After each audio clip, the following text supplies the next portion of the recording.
porque tenemos una historia en común de muchos años. Bienvenido a nuestro programa A las 9 con usted. ¿Qué tal, amigos? Muy buenos días y sean bienvenidos a su programa A las 9 con usted. Hoy con una nueva vertiente. Hoy, mes de enero, iniciamos diferentes temas, diferentes vertientes y hoy estoy segura de que a usted le va a interesar nuestro tema. ¿Por qué? Bueno, es algo que se desprende de la actualidad noticiosa, pero que pretendemos abundar y profundizar. ¿A qué me refiero? Bueno, sabemos que Juan Pablo II visitará finalmente nuestro país. Francisco, sí, dije Juan Pablo II. Gracias, Tomás. El Papa Francisco vendrá justamente a visitar del 12 al 17 de febrero. Después de muchos asuntos polémicos y demás, no viene a Guadalajara, pero viene a nuestro país. Y bueno, de aquí se desprende pensar en cuál ha sido la historia de los papas. Ese es nuestro planteamiento de esta nueva vertiente. Han existido a lo largo de tantos años de la cristiandad 266 papas, de todo, maravillosos seres humanos, otros no tanto, altibajas de la iglesia, papas como Julio II, como Gregorio, que nos ofrecieron un gran caudal, digamos que artísticamente hablando, el canto gregoriano, la Capilla Sixtina, en fin, hay muchísimo que comentar. Y para ello hemos invitado a un gran amigo, gran colaborador de nuestro programa, como es el padre Tomás de Híjar, para tener esa vertiente e ir conforme el año avanza, hablando uno tras otro de la historia de los papas. ¿Qué le parece el tema? Es algo sumamente interesante, pues más de 2000 años de historia de la cristiandad o del cristianismo, veremos lo que significa uno y otro concepto. Y bueno, a propósito de la visita de Francisco a México, podemos de esa actualidad noticiosa desprender un tema y profundizar en él desde el punto de vista de la cultura. ¿Qué te parece, Tomás? Muy buenos días. Buenos días, Yolanda, y buenos días al auditorio. Un gusto muy grande de estar con ustedes y sobre todo de abrir esta brecha en el contexto de la inminente visita del actual sucesor de Pedro y además también coterráneo nuestro, puesto que es el primer papa de esos 266 de la lista, nacido en América, y ya uno de los frutos del cristianismo en América. Un papa finalmente que está causando polémica, diríamos, en el sector de ultraderecha de la iglesia, que existe, por supuesto, que está retomando aspectos de la teología de la liberación, que está retomando la opción por los más desvalidos y que está realizando cambios, y uno se pregunta hasta dónde pueden llegar estos cambios y hasta dónde pueden dejar que llegue todo lo que es la ortodoxia católica, que es fuerte, ¿no, Tomás? Bueno, sí, aunque aquí habría que hacer un par de matices, porque Francisco, en su abierta opción por los pobres, sí, ha seguido una línea que, más allá del tinte político que sí tuvo la teología de la liberación, marca la forma pastoral de hacer teología en América desde los años inmediatos anteriores al Concilio Ecuménico Vaticano II, y es la opción preferencial por los pobres, pero yo le daría ese matiz, más allá del tinte político que sí tuvo la teología de la liberación. Ahora bien, la cercanía que ha tenido Francisco con los creadores de la teología de la liberación, particularmente el padre Gustavo Gutiérrez, bueno, ha sido muy señalada, y también la visita explícita que hará a la tumba del obispo Samuel, ¿sí?, Ruiz en la Catedral de San Cristóbal, pues también otra como señal de acogida a una sección de la iglesia que fue muy segregada en fechas recientes. E incluso algunos de sus representantes anamatizados, digamos, no sé hasta qué punto, pero ya hablaremos de ello en su momento. Claro. Me parece que son puntos que tenemos que abordar. Lo importante es esta apertura que se está dando, esa, como lo ha dicho acertadamente y sin duda Tomás de Híjar con toda la autoridad, esa clarísima opción por los más desprotegidos. Sí. Entonces, bueno, pues ahí está el tema. A partir de ello vamos a revisar a lo largo de los programas del año, uno a uno, sino puntualmente porque ha habido papas que fueron muy efímeros, otros que realmente no aportaron demasiado, pero hay figuras interesantísimas e iremos seleccionando a lo largo de estos 266 ya, ¿verdad? Papas. Sí. rocas de la iglesia. En 2000 años, a razón de 7 años, 8 meses en promedio, sí, ha sido la gestión de estos obispos de Roma. Empecemos entonces por echar esa mirada al nacimiento de lo que fue la iglesia. Sobre esta cefas, que quiere decir roca, edificaré mi iglesia. Estaríamos hablando de Pedro, Tomás. Bueno, y también de un tema bastante polémico, porque sí, si buscáramos el factor de unidad entre los cristianos, aquellos ingredientes que vinculan a todos los que bajo este título se sienten acogidos, pues encontraríamos muchas variantes y muchas modalidades de un solo punto de vista. Y uno de los factores que crea división en el cristianismo es precisamente la pretensión que tiene la Iglesia Católica de ser ella el tronco del que surgen como ramas las demás formas de ser cristiano. Y ese tronco tiene como fundamento también la pretensión teológica, que ya es otro tema más allá del histórico, de que Jesucristo tuvo la voluntad de construir su iglesia sobre la roca de Pedro. Digamos que esto como dato teológico, que para los católicos es un principio, para los no católicos es un punto de divergencia grave. Sí. Y bueno, hemos visto cómo en los últimos 50 años, gradualmente, el obispo de Roma ha ido acogiendo o acercándose cada vez más a las confesiones cristianas no católicas, sí, para manifestar que ese punto de divergencia no descansa tanto en la fe como en el servicio. Y ojalá que ese principio de unidad, que ciertamente debe ser el papado, pues se vaya marcando.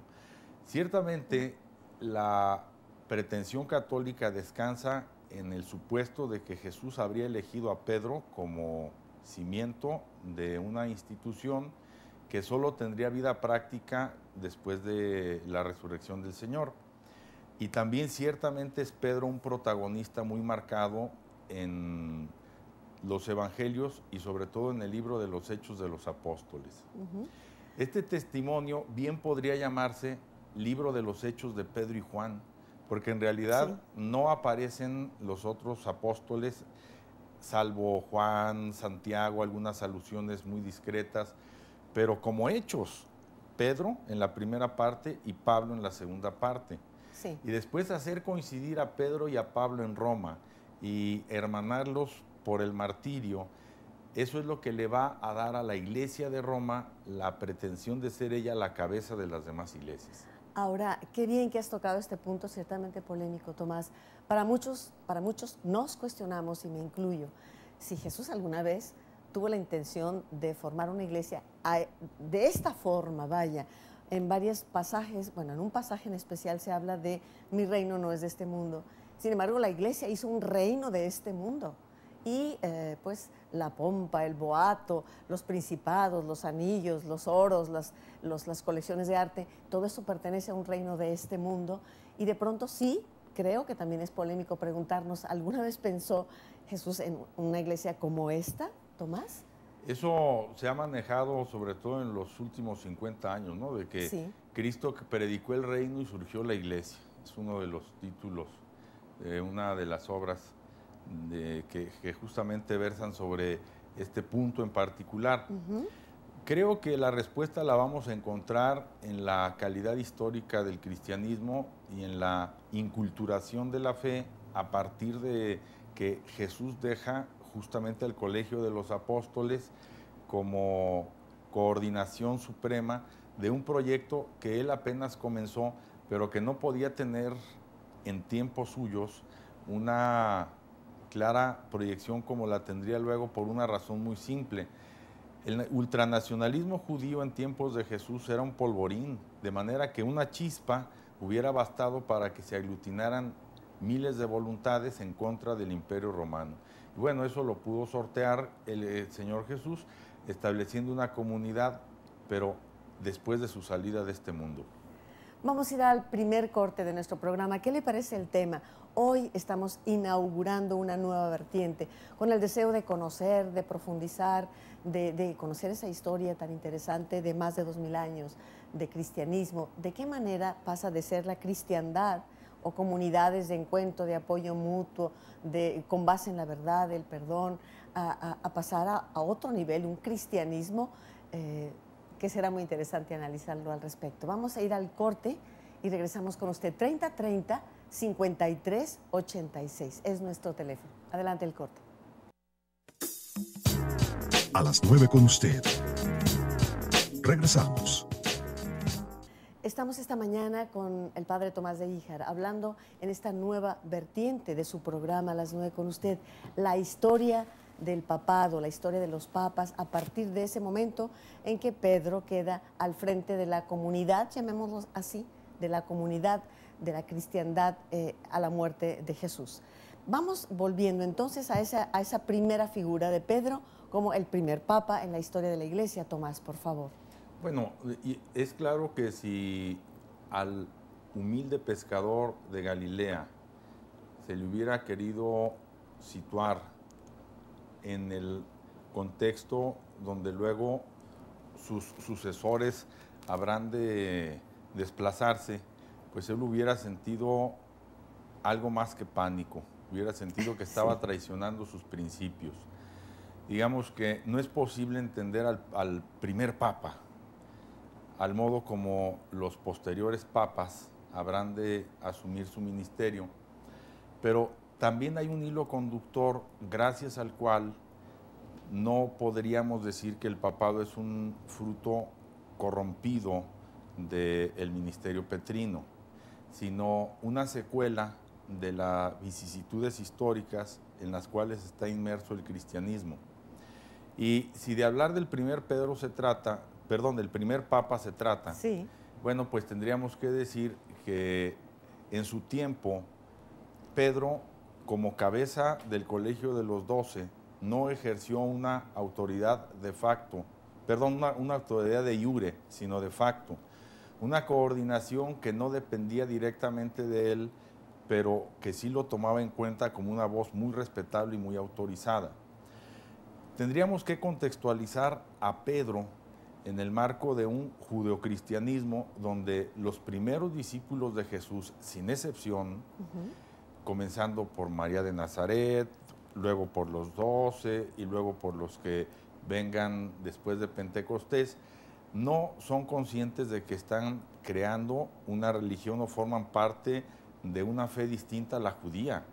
Son judíos de cepa que siguen practicando su judaísmo, que siguen guardando el sábado, que siguen observando la ley mosaica al pie de la letra. Será la primera persecución en contra de los cristianos desatada por el tetrarca Herodes Antípater, la que consiga que el cristianismo vaya más allá de las fronteras de Jerusalén, toda vez que esa primera generación creía a pie juntillas que el retorno de Jesús era inminente, era cuestión de meses o de días. ¿Sí? Y de que el reino ya estaba ahí, el cambio de reino ya estaba ahí. Entonces era nada más que regresara el Señor y que se instaurara su reino de una forma definitiva.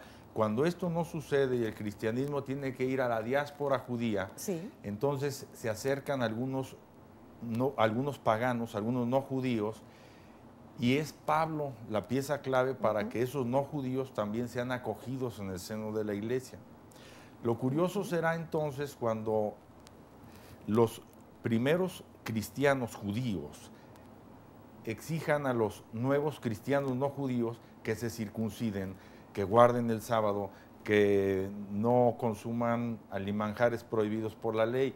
Y entonces Pablo, con todo el peso de la autoridad que ya se había ganado, pues apela a Pedro y discute con Pedro en el llamado Concilio de Jerusalén, y entonces se da la primer gran resolución para que el cristianismo alcance un rango que no hubiera pasado del de una secta judía en ese siglo I, que es, se puede recibir con el bautismo a los paganos, siempre y cuando no beban sangre y no coman animales estrangulados. y no inmolen sacrificios a los ídolos. Esa primera distinción va a colocar como figuras preeminentes a Pedro y a Pablo, y cuando ambos coincidan en la capital del imperio, en Roma, y cuando a ambos se les provoque la muerte en el marco de la primer gran persecución desatada por el imperio en contra de los cristianos, su memoria va a quedar esencialmente vinculada. Si bien Pedro, como judío que era, habría sido martirizado en la colina vaticana, es decir, al otro lado de la ribera del río Tíber, fuera de la zona nuclear de la Roma antigua, y Pablo, como ciudadano romano, habría sido sacrificado fuera de las murallas de Roma y muerto a espada, a diferencia de Pedro, que sería crucificado. Estos dos pilares, Pedro y Pablo, de lo que es la iglesia, ¿en algún momento entraron en franca oposición ideológica? Bueno, en una sana discusión, ¿verdad? Hay un disenso que resuelven y Pablo enfrenta a Pedro, ciertamente, a propósito del tema de los judaizantes, pero en absoluto niega su ascendencia, su jurisdicción, al contrario, presume que estuvo en Jerusalén y estuvo con Cefas, lo menciona así como con orgullo en uno de sus testimonios. Entonces creo que este primer papa, Pedro, que nunca se llamó papa, ¿no? Ese va a ser un nombre tardío, hasta después del siglo VII, los obispos de Roma se van a llamar papa, que viene de la palabra griega padre, tal cual, papás en griego es padre. Entonces, el primer obispo de Roma, que también esa es otra situación complicada, de en cuántas sedes estuvo Pedro como cabeza. Y nos ponemos en una situación puritana e historicista indisoluble, porque en ese tiempo, en el siglo I, no había diócesis, obispos y arzobispos como los entendemos ahora.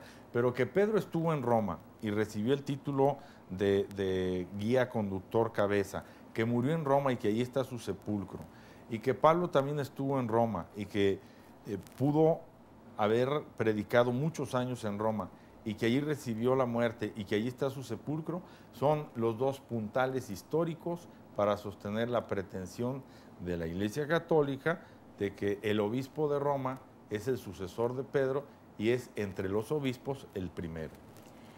Bien, hablábamos entonces de esas primeras comunidades de cristianos que tenían como base, yo quiero preguntarte esto, lo que fue la doctrina de Jesús como tal, contenida en las bienaventuranzas, esa promesa de un reino mejor, de una vida mejor para unos, para otros la resurrección. No que se opongan, pero vaya, como doctrina sería las bienaventuranzas, el discurso, vamos, o la doctrina de Jesús. El cristianismo germinal va a aprender entre las personas que no tenían nada que perder en una sociedad estamental y profundamente jerarquizada, donde era casi imposible que alguien que estaba en la base cambiara de nivel. Era casi imposible. No era imposible, había casos excepcionales, pero aún el que desde la base ascendía al siguiente nivel despreciaba al que estaba, al que había pertenecido. O sea, era algo tan hermético y tan cerrado que no había forma de romperlo.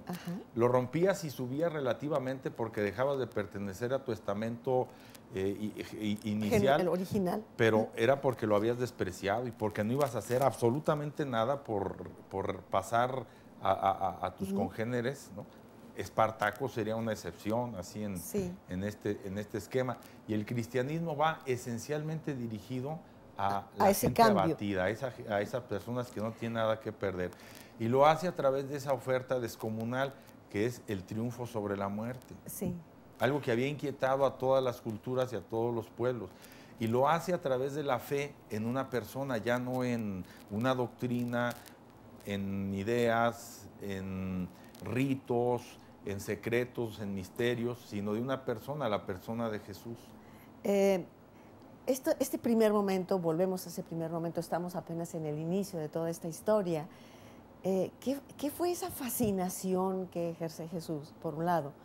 Y a su muerte, la proclamación de lo que llamaban el querigma por todos los rumbos. Y la polémica también entre, fue un ser humano que ascendió paulatinamente, doctrina del adopcionismo, que llegó a convertirse en hijo de Dios, lo cual equivaldría a que cualquiera de nosotros tendríamos esa posibilidad dialéctica de ascenso, o la otra parte, el Hijo de Dios desde el principio de la Iglesia, que sería en qué momento se da esa discusión y se acepta una u otra, porque no creo que inicialmente fuese así de claro, ¿no? Todo lo que podemos decir con autoridad y con elementos materiales es que la fe cristiana descansó en la persona de Jesús. Sí. Quitamos a la persona de Jesús y desaparece el cristianismo. Sí. Jesús como mediador entre Dios y los hombres, un hombre que tiene la posibilidad de servir de puente pontífice a esa vinculación que antes se había buscado en el culto de los misterios, en ciertos lugares y en ciertas fechas y en los ciclos de la naturaleza. Pero entonces la propuesta cristiana es de 180 grados respecto a las religiones antiguas, porque aquí ya no es el hombre el que busca a Dios, sino Dios el que se acerca al hombre a través de un hombre. Y eso es formidable, digamos, eso es dejar en un plano horizontal lo que antes solo era vertical, ascendente. Ahora bien, el punto fino para distinguir cómo el cristianismo va a cobrar un ascendiente ya no solo entre los depauperados, sino entre los demás pensantes de ese tiempo, pues será la posibilidad de que la sabiduría, el conocimiento, la palabra, el verbo, arge, pues el principio, pues de veras descanse en una persona histórica. Y eso va a dar pie, después del siglo I, a las grandes discusiones cristológicas que van a estar muy matizadas tanto por el gnosticismo dualista de ese momento, como por la cruenta persecución que sufran los cristianos. Ya veremos luego, después del siglo IV, cuando el cristianismo deje de ser una confesión prohibida, cómo estos grandes temas cristológicos pues salten al primer plano y tengan que discutirse en los concilios. Claro. El de Nicea, por ejemplo, donde se adopta ya un credo, digamos, una estructura ya decidida. Una sola persona y dos naturalezas. Así es. Vamos a ir al corte siguiente. Estamos en vivo con usted. Estamos revisando desde los inicios esta historia de los papas. Hoy con Pedro como iniciador de esta cadena de 266 pontífices hasta nuestros días con Francisco. Volvemos en un momento. A las 9 con usted. Amigos nuestros, estamos esta mañana con el Padre Tomás de Híjar en una nueva vertiente que mes a mes, el último martes de cada mes, estaremos recorriendo lo que han sido, bueno, algunas de las figuras sobresalientes. Imposible abordar los 266 papas de la historia, pero sí podemos ir seleccionando, empezando en este primer programa con un panorama general, con un acercamiento inicial a lo que significa el papado. Hemos visto el momento en que Mateo habla sobre esta piedra edificaré mi iglesia en relación con Pedro, que es llamado Cefás, roca, piedra, y hemos visto pues los matices que tiene. Hay que verlo a la luz de su contexto en el siglo I de Cristo. Sí, hablábamos de cómo es muy difícil referirnos a Pedro como el primer papa y hablar del pontificado de Pedro como tal, cuando el cristianismo apenas se estaba organizando, era considerado una secta judía. Los mismos primeros cristianos no sabían con precisión que estaban alentando una nueva confesión hasta que vino este concilio de Jerusalén, donde se admite que los paganos sean también bautizados, aunque no sean judíos. Y paradójicamente será la muerte de Pedro y de Pablo en Roma el argumento histórico que justifique que gradualmente el obispo de Roma vaya considerándose sucesor de Pedro o cabeza de la iglesia. Pero esto va a ser un proceso muy lento y de muchos siglos, y del que sin embargo tenemos pruebas puntuales, y eso es muy interesante resaltarlo, sobre todo porque desde Clemente Romano en el año 98 se habla ya de una justificación a este argumento. Clemente es el Papa cuarto en línea de sucesión. Tendríamos que están como sucesores de Pedro, Lino, Cleto y luego Clemente. Este cuarto papa escribe una carta a los Corintios en el año 98, en la que sí menciona a Pedro como el cabeza de esa iglesia particular y habla de la fe cristiana como una comunión. Es que está dirigiéndose a los corintios luego de un alegato grave que hubo en torno a la elección de su obispo. Digamos que ese es el primer antecedente donde al obispo de Roma lo estamos viendo como árbitro de un conflicto en otra diócesis, y si se está apelando a su autoridad es que se le reconoce un cierto ascendiente, por un lado. Por otro, los primeros 4 papas, los del siglo I, salvo este Clemente que acabo de decir y Pedro, bueno, del que tenemos información suficiente, nada más tenemos sus nombres, Lino y Anacleto, pero sí una pretensión de que está desde Pedro la nómina de todos los pontífices sin fisura alguna. Ya en la Edad Media van a surgir leyendas que la papisa Juana y cosas de estas, ¿no? Pero vamos, ninguna otra iglesia en la faz de la tierra tiene un listado completo de sus obispos, desde uno de los apóstoles. Los católicos y los no católicos que siguen la fe en Grecia, en Constantinopla, en la iglesia copta y en Rusia, se atienen a la sucesión apostólica para justificar que el orden sagrado deriva directamente de alguno de los 12, que habiéndose dispersado por el mundo habrían fundado comunidades y habrían impuesto las manos a los que después tendrían ese rango episcopal, sin las características del episcopado que posteriormente se van a dar, pero sí con el oficio que se esconde debajo de este nombre. Pablo ya habla de los obispos, son los inspectores y tienen el ministerio o servicio en una comunidad de velar que los carismas no se corrompan y que su senado, el de los ancianos, el de los presbíteros, atienda que los que tienen a su cargo la predicación, la caridad, el don de curar, lo ejerzan de forma gratuita y desinteresada. Esta iglesia carismática, coordinada por un inspector u obispo, se va a ir perfilando cada vez más. Ya en el siglo II de la era cristiana, eso lo vemos en San Ignacio de Antioquía de una forma muy excelente, muy directa. El perfil del obispo está abocetado de tal modo que no podemos dudar que el sucesor de Pedro es consciente de serlo y la sede de Roma la más destacada en Occidente. Vamos a ver 2 niveles de iglesias que por tener el título de patriarcales o fundadas por los apóstoles van a formar un pentágono de lo más singular. La iglesia de Jerusalén, la de Antioquía de Siria, la de Alejandría y la de Roma, y luego la de Constantinopla. Estas 5 iglesias van a tener la pretensión de ser apostólicas. ¿Quién habría encabezado la de Jerusalén originalmente? Pedro.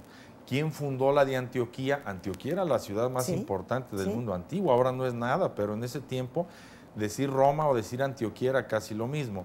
¿Quién fundó la iglesia de Antioquía? Pedro. ¿Quién fundó la iglesia de Roma? Pedro. ¿Quién fundó la iglesia de Alejandría? Pedro, a través de su discípulo Marcos. Eso era la discusión, digamos, pseudo-histórica en ese momento. Cuando surge la necesidad de justificar el patriarcado de Constantinopla, allí se va a adoptar como válida la presunta predicación del apóstol Andrés. Y como Andrés es el primero de los discípulos en ser llamado por Jesús, antes que Pedro está Andrés, este primero de los llamados se va a considerar el fundador de la iglesia de Constantinopla y por tanto a la paró incluso por encima del obispo de Roma.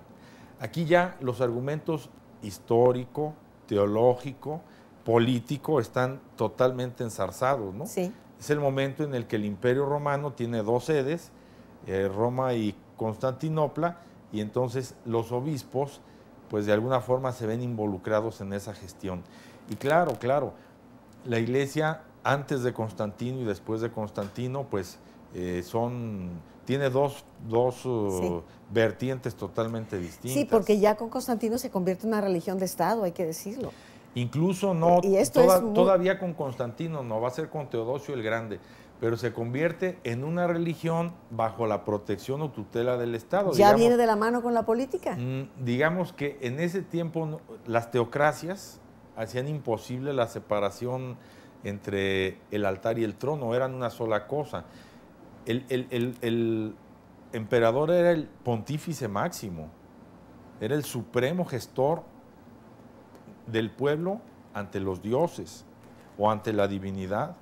Y entonces, en este momento de transición, bueno, Constantino deja de perseguir al cristianismo, no lo adopta como religión oficial, pero favorece tanto a la fe de su madre Helena, que sí, bueno, pues esta va a adquirir una relevancia, en tanto que la religión pagana decline, al grado que a fines del siglo IV, el emperador Teodosio entonces sí declare que el cristianismo es la religión única, la oficial y la única, que si alguien no quiere ser cristiano en el imperio, que se vaya.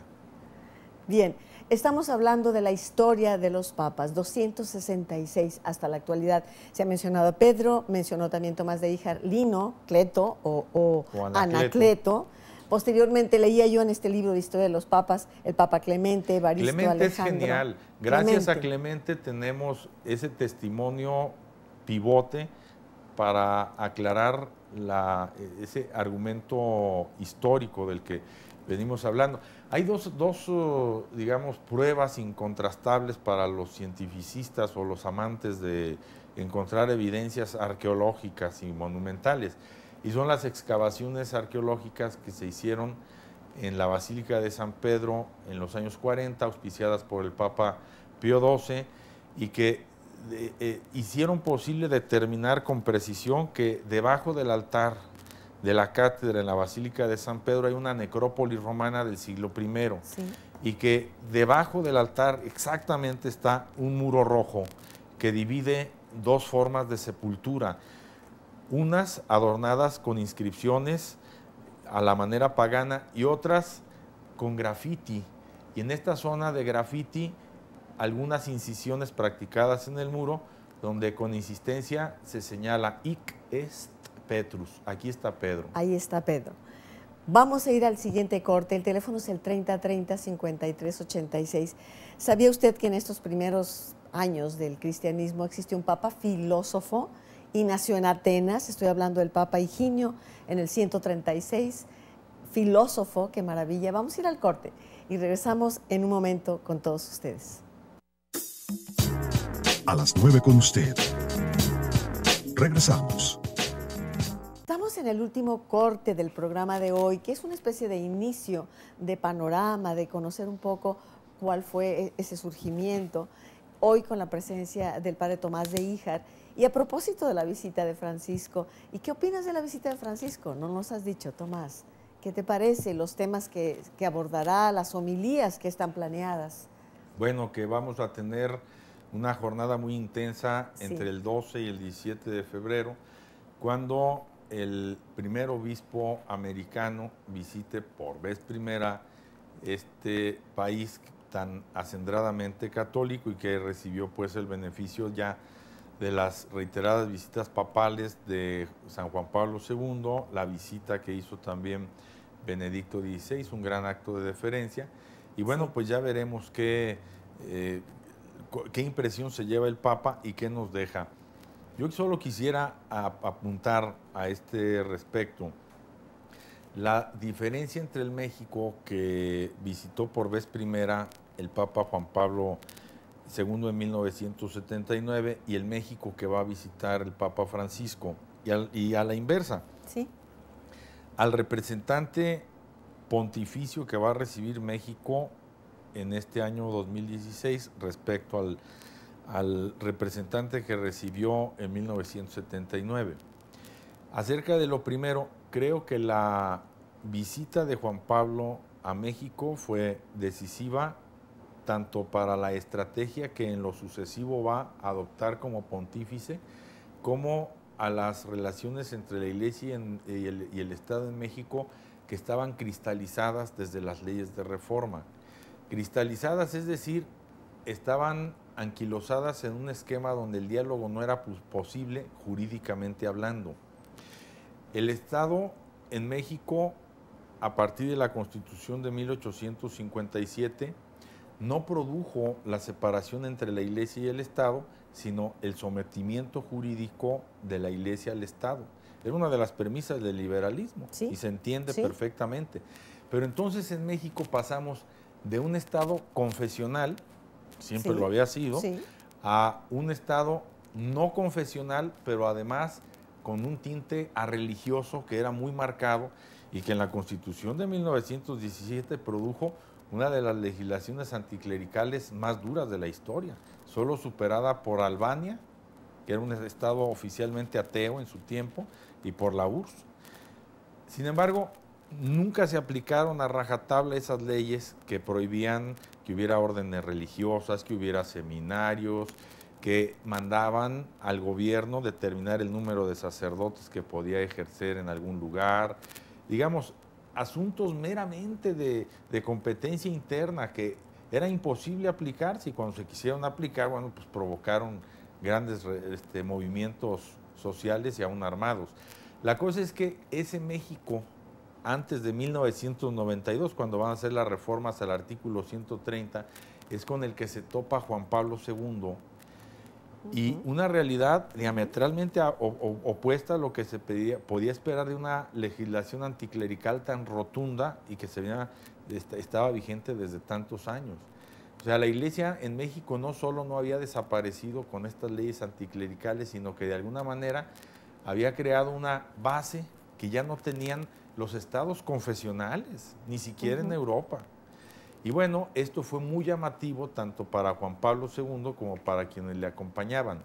En cambio, el México que visite Francisco, después de 25 años de que hubo esta modificación a las leyes anticlericales, tiene grandes paradojas, porque ya nada impide a los católicos y a la Iglesia como asociación religiosa involucrarse en muchas cosas en las que, sin embargo, no vemos una participación activa, no vemos de qué forma los católicos como tal están involucrados en la cuestión social, en el mundo de las comunicaciones. Digamos, no deja de ser una ironía que cuando la ley lo prohibía, los movimientos sociales católicos eran muy intensos, y ahora que la ley lo prohíbe, nada. Entonces, yo creo que entre los temas que el Papa quiere tratar, tanto con los bautizados católicos como con el clero y los obispos y religiosos y religiosas, es actívense, trabajen, involúcrense. Sí, es un llamado al amor productivo, no a la contemplación y a ver qué pasa y de la providencia Pues ojalá fuera contemplación, Yolanda, porque de la contemplación te queda algo. Más bien al ritualismo, a la inercia, a la forma, a creer, pensando que creer es tener fe, y no, tener fe es algo mucho más que creer. Claro, no es un salto al vacío, es poder dar cuenta de lo que crees y por qué.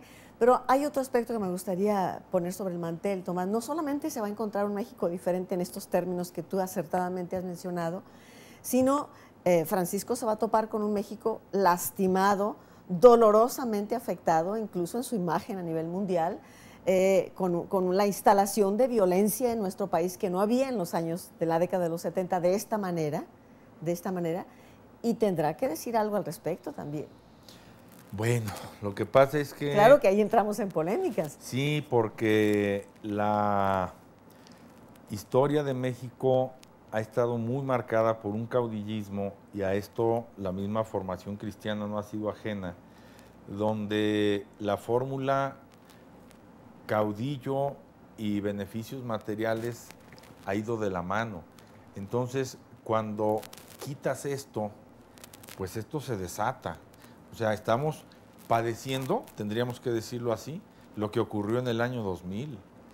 El control social que hubo en México fue posible gracias a la fórmula de eso que Mario Vargas Llosa llamó la dictadura perfecta, ¿no? Un partido único.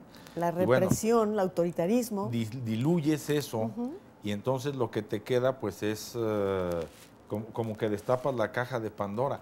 Aquí más bien a la base yo diría, ¿por qué los mexicanos no hemos madurado lo suficiente para conducirnos con responsabilidad ciudadana o atenernos al principio democrático? Sí, que finalmente esta forma de ir por la vida sin el compromiso social es el caldo de cultivo.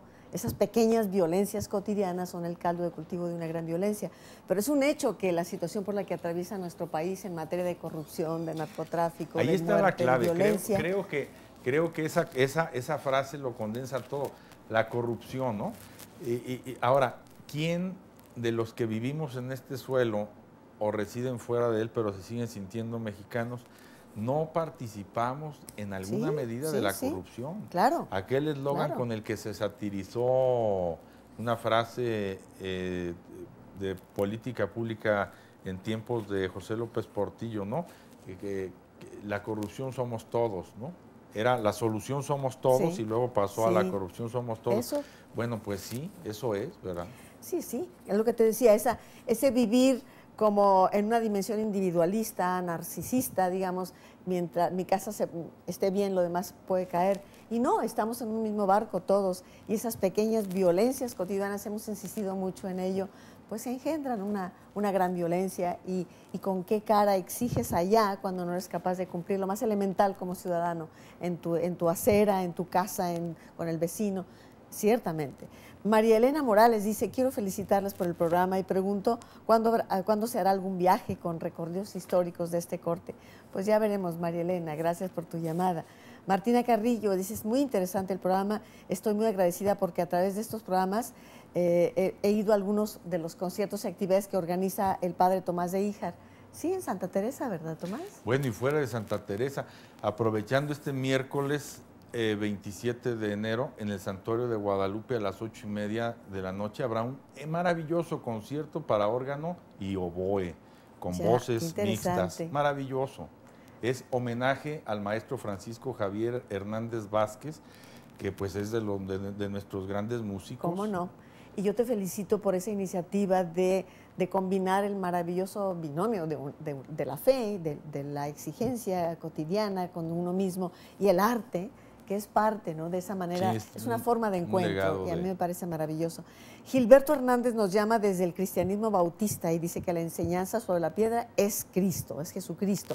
Y en la carta de Pedro, capítulo 2, verso 4 al 8, habla por Cristo, es la piedra viva, desechada por los edificadores, pero ha venido a ser cabeza del ángulo. Él habla de Cristo como piedra. Totalmente consciente de eso y es el punto, yo desde el principio lo expliqué, ¿no? O sea, si hay un punto de divergencia entre los cristianos, digamos, un signo de contradicción es el papado, ¿no? Así es.